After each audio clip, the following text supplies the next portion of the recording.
Hi again, week three of this ultra journey, and excited that I'm getting more and more people watching this, not because how fabulous am I, but more because I'm getting some great comments about how you're starting to think about what your ultra can be.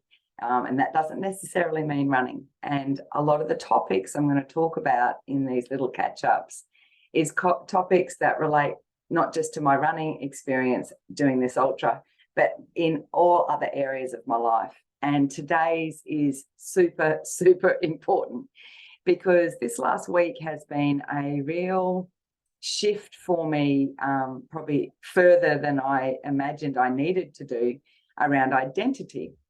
And if you have a little look here, a part of the stuff that I work with clients is that our beliefs, which is really the compilation of all our beliefs, is our identity, how we see ourselves, how we want to see ourselves, whether we know it consciously or unconsciously. Our identity will always drive our actions, and our actions obviously always drive our results. So if we're looking for different results in life, or we're wanting to ramp up and get new results, then one of the biggest problems, I think, we often just go and say, well, what different actions do I need to take? But more importantly is we actually have to look at the beliefs we've got, or what is our current identity? If we want to get a different result in life, then how do we look at the current identity? How do we need to change it so that we can actually get the results that we want? This is exactly what's happened with me this week. I grew up, I certainly distinctly remember in my high school days that I used exercise or movement, but it was predominantly exercise. And those days it was definitely swimming training at school or running training. I used it purely to burn energy. I used it purely for weight management. I used it purely to burn off fat, because at 55 years of age, I'm one of the women who have come through that incredible diet culture. It's still around today, I understand that, but you guys have got so much more knowledge than we did, and it was a very simple path. Go and burn that energy, burn that fat off, and get skinny. So I didn't realize that we can use, I suppose I should say, I've come lately to the party about using exercise and energy to, use exercise to build energy. I mean, I am a yoga teacher. I understand that restorative practices like yin yoga and really gentle yoga will build energy. But really, I hadn't given it as much thought as I now see it. And why I'm mentioning this is that it's when you shift from seeing the training mechanism that I'm doing for this ultra as something, and all the activities within it are about building energy, so that when I do the event, I will do it in a gliding fashion, not a grinding, get it done fashion. It is because I will have a beautiful bank of energy within me. And as well, I'll have the tools to actually build energy along the 84 kilometers if I need it. So being able to draw on that energy in a much more conscious way. Now, this, as I said, this has been a major mind shift for me. And it's actually a mind shift that occurred, or sort of very slowly, a couple of years ago. Because in my midlife journey, I have had some injuries related to estrogen dropping off, and it stopped me from running. So it was my last run up until recently was in Parkrun 2019. And in early 2020, I had a back injury from doing a few things, and I literally was taken out of being able to exercise at the level that I had been very used to. That had a major impact on my identity, because I was really trying to work out who on earth I was if I wasn't the sort of person who could just overnight say, I'm going to go and do an endurance event and start training for it. I literally couldn't do it. And I have a lot of girlfriends who know that that was a really challenging time, not just for me, but even for them, because they're like, who the hell is this woman now? So who knew that I would still be addressing this identity issue, even as I decided very consciously to do this ultra. But that's a really big point of this, right?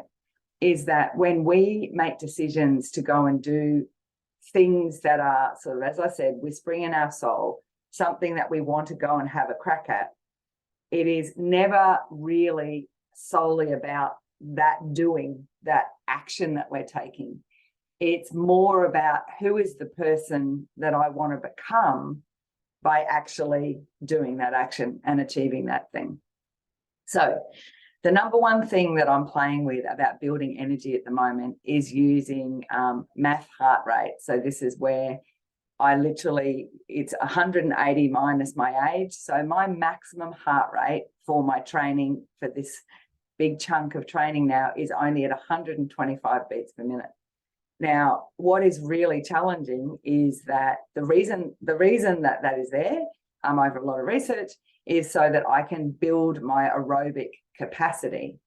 Now, that means that in a 30-minute running session at the moment, I am taking, I could only get through maybe just shy of 2 kilometers. And that is I was able in 30 minutes to run comfortably 5K back in my previous world.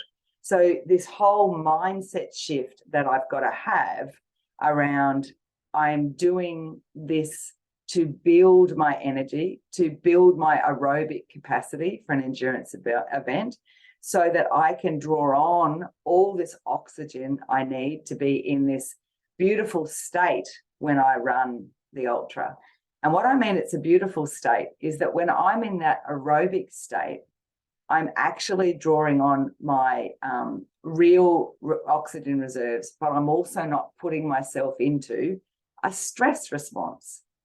And this is something that is so much more known now than when I was doing my initial, back when I did my ex-phys degree, is that when we put ourselves in an anaerobic state, when we go and do the hard, high intensity burn, we are in a fight and flight or a stress response state. I'm going to talk more about this in the coming weeks. But when we are in that, which is fine periodically, but if we are in that for too long, we are eating into and using our sympathetic nervous system. And that just chews our energy on so many levels. And the challenge in this day and age is that if you don't have anything other than your stress response going on, so if you haven't worked out how to bring on your parasympathetic nervous system with some form of restorative practices, even beautiful, deep diaphragmatic breathing, then when you are living in that stress response state and you add an exercise program that brings you into that stress response state and you are not even aware of it, then the energy, you aren't building any energy. All you're doing is chewing it, which is why men and women can get to their midlife and they feel that they are literally burning out quicker than ever. And they are. Their adrenals, this is another whole area, but their adrenals have just been running on empty for so long. Anyway, there's a lot of things in this, and these little updates are just to give you some insights of what's going on in my journey, but also maybe I'm wanting to really prompt you, particularly in this session, like, have you considered with your own movement programs, exercise, or even when you're considering going and doing your ultra, about energy, about does it actually build energy for you? Does it build energy mentally for you? Do you get super excited? I am excited to do this. So that was a tick. But without knowing better, without engaging this beautiful coach, Neil, and Isabel, who has also been helping me, she's spoken about this building energy picture, particularly as we age. So now I'm learning the tools better and better to also now build energy through my training, but build energy becoming the sort of person who can build this energy, not just with the Ultra, but for the rest of my life. It is how I look at my day every day now. Is that activity I'm considering right now, is that going to build energy or is it going to take energy away? If it is going to take energy away, which it might need to just for a bit, then what else am I going to bring into my day that will restore what I've used or help me to bank more energy that I can do those energy depleting tasks? Totally different way of thinking. And I'm going to share next week about some other stuff that's come up about this, because it's a really, really big picture. And the last thing I want to leave you with is that, you know, it is part of this aging picture as well. And if we consider that we are going to be living longer and you're choosing to listen to this stuff, which means that you are curious about this, then one of the big questions I want you to think about is, who is this person that you want to become over this aging process? You know, do you want to be someone who the energy levels that you've got today, you want to build on them at the very least? And so in 5 years' time, you want to have the energy you've currently got or more and more and more. And if that is who you want to become, and it's absolutely attainable, then what are the things you've got to start to do? How have you got to start to think? Who do you need to support you to help you to be like this energy banking machine? Because that is what's really, really building for me around this whole journey for my Ultra. Anyway, hope this has given you some insights. I will be doing one next week, even though it's Christmas week, and there'll be another one and another one. I am well and truly on this journey. So really great to have you along with me, and send any questions in. Look forward to hearing from you. Cheers.